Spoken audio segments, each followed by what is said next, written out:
खाया गया है कि पूरी संस्कृति का वो पालन कर रहे हैं। एक बार सुनाते हैं आपको सतीश पुनिया क्या कुछ कह रहे हैं।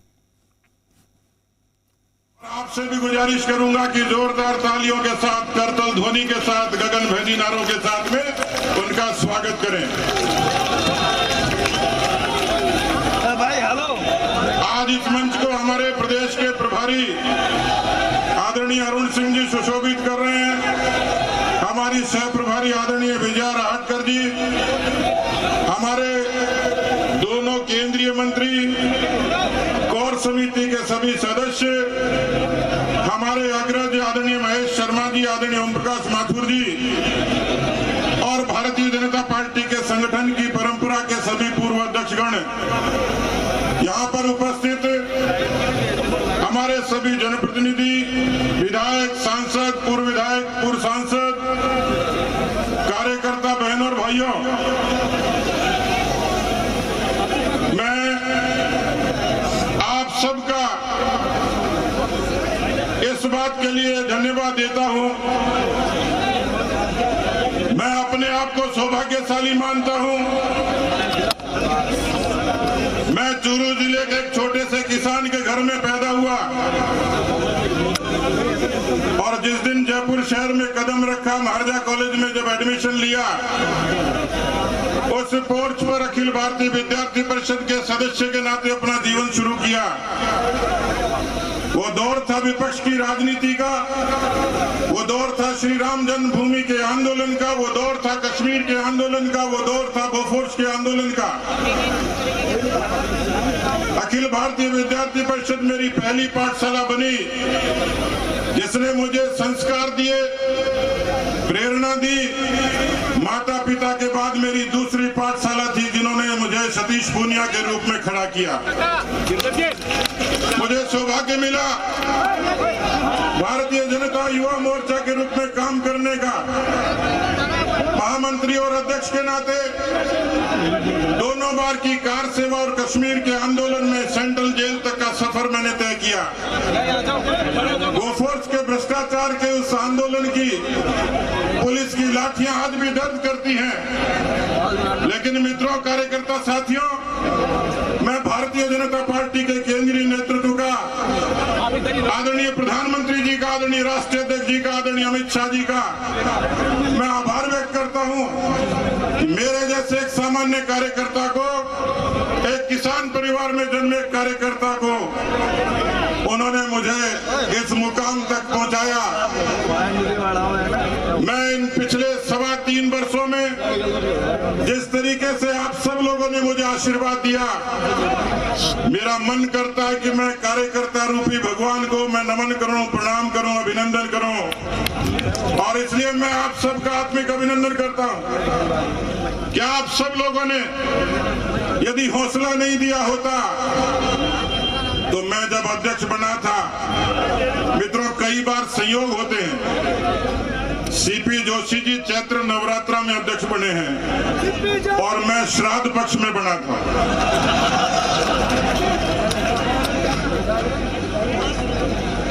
मित्रों, मुझे सब लोग कहते हैं तू श्राद्ध में बना है, तेरी मियाद कितनी है पता नहीं, अब गया तब गया।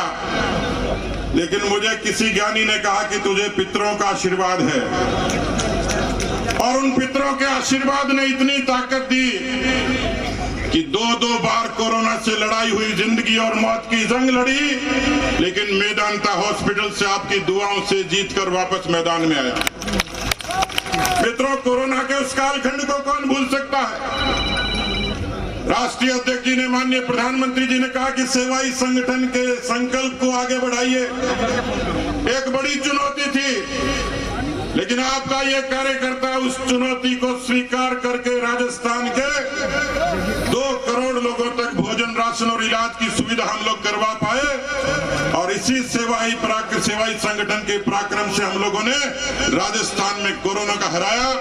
संयुक्त राष्ट्र संघ की रिपोर्ट कहती है कि राजस्थान में भारतीय जनता पार्टी ऐसा संगठन था जिसने सरकार से भी आगे बढ़ के और कोरोना को हराकर राजस्थान की जनता को सहूलियत दी। मुझे अफसोस भी है कि जब दूसरी वेव आई थी हमारे 685 कार्यकर्ता शहीद हो गए कोरोना में सेवा करते हुए, मध्यम वर्ग के परिवारों के वो लोग। लेकिन मुझे इस बात की खुशी है, मुझे अखबार के लोगों ने कहा कि आपका कार्यकाल पूरा हो गया तो आपको कैसा महसूस हो रहा है।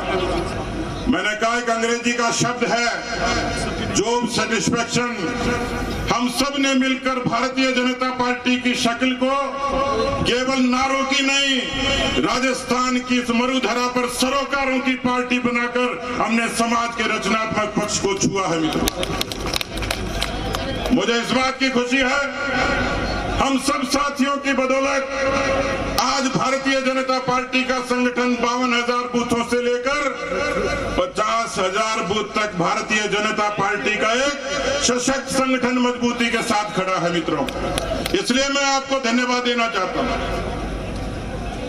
मित्रों, इस राजस्थान की धरती पर इस कांग्रेस पार्टी ने जिस तरीके से कर्जा माफी का ढोंग रचा, बेरोजगारों के साथ वादा खिलाफी की, कानून व्यवस्था को ध्वस्त किया और भ्रष्टाचार की गंगा बहाई, ये पहली सरकार थी जिसमें 9 लाख मुकदमे दर्ज हुए, 17 बलात्कार रोज हुए, 7 हत्याएं रोज हुई।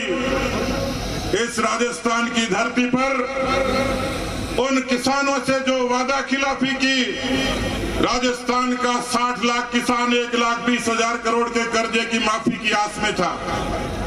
200 से ज्यादा किसानों की आत्महत्याएं हुई, 18,000 किसानों की जमीन नीलाम हो गई। मित्रों, 28% बेरोजगारी राजस्थान की धरती पर, और राजस्थान के 10,000 नौजवानों ने आत्महत्या कर ली बेरोजगारी और दूसरे कारणों से। मित्रों, क्या ऐसी सरकार को आप बदलना नहीं चाहोगे? क्या ऐसी सरकार को बर्खास्त नहीं करोगे?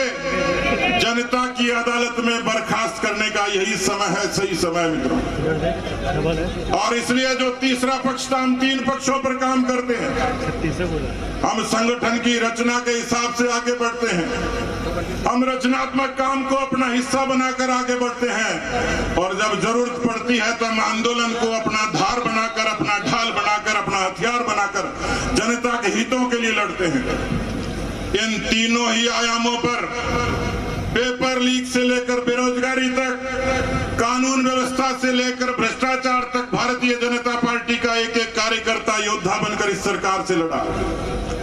और इसलिए कार्यकर्ता साथियों, ये 3 चुनौतियां थी। हमने संगठन को दुरुस्त किया, हमने सेवा का पराक्रम किया, हमने धरती पर आंदोलन के जरिए राजस्थान की जनता के बीच में अलख जगाने का काम किया।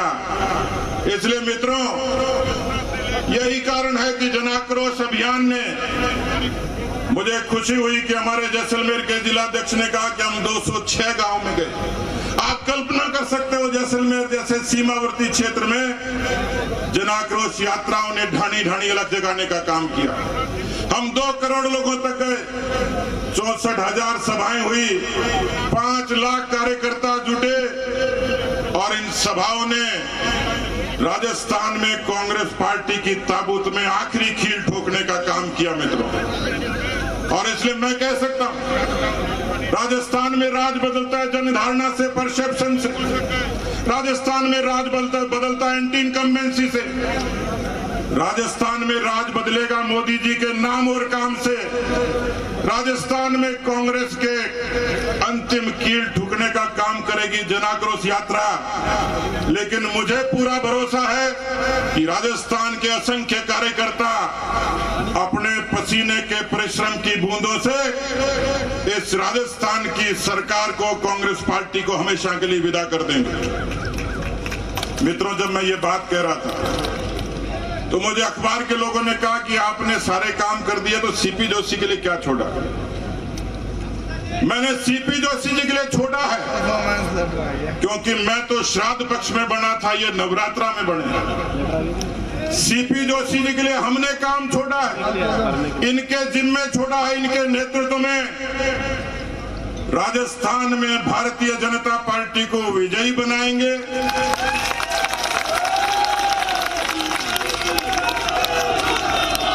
राजस्थान में राजस्थान में भारतीय जनता पार्टी को विजयी बनाएंगे, अजय बनाएंगे और अभेद्य बनाएंगे। आने वाले वर्षों तक भारतीय जनता पार्टी हमेशा शासन करेगी। मैं मंच के तमाम नेताओं को एक बार फिर प्रणाम करता हूं कि मेरे जैसे छोटे कार्यकर्ता को मंच के एक एक नेता ने जो सहयोग किया, कुछ लोग कुछ वजह से नहीं आ पाए, हमारे वरिष्ठ नेता आदरणीय वसुंधरा जी, आदरणीय अर्जुन मेघवाल जी और कुछ हमारे सांसद संसद के जरूरी काम से नहीं आ पाए, लेकिन मैं इनका ऋणी हूं, कृतज्ञ हूं। एक किसान पुत्र इनके चरणों में प्रणाम करता, नमन करता है बारंबार कि मुझे जो सहयोग किया 3.25 वर्षों में मित्रों मुश्किल होता, क्योंकि परिस्थितियां प्रतिकूल थी, परिस्थितियां बिल्कुल अनुकूल नहीं थी। मैं लड़ पाया और मैं संगठन का ये काम कर पाया, तो मैं तो किंचित गिलहरी की तरह एक अंश था। लेकिन मित्रों, इन सब लोगों के आशीर्वाद के बिना ये संभव नहीं था। लेकिन मैं इनसे पहले आपके चरण पूजता हूं कि यदि कार्यकर्ता एक नेता को, अपने एक वरिष्ठ कार्यकर्ता को, मुख्य कार्यकर्ता को यदि सम्मान और स्वाभिमान नहीं देता तो शायद ये संभव नहीं था। और इसलिए मैं बार बार मैं तो आपको मोदी जी की स्टाइल में नमन करने की इच्छा है मेरी।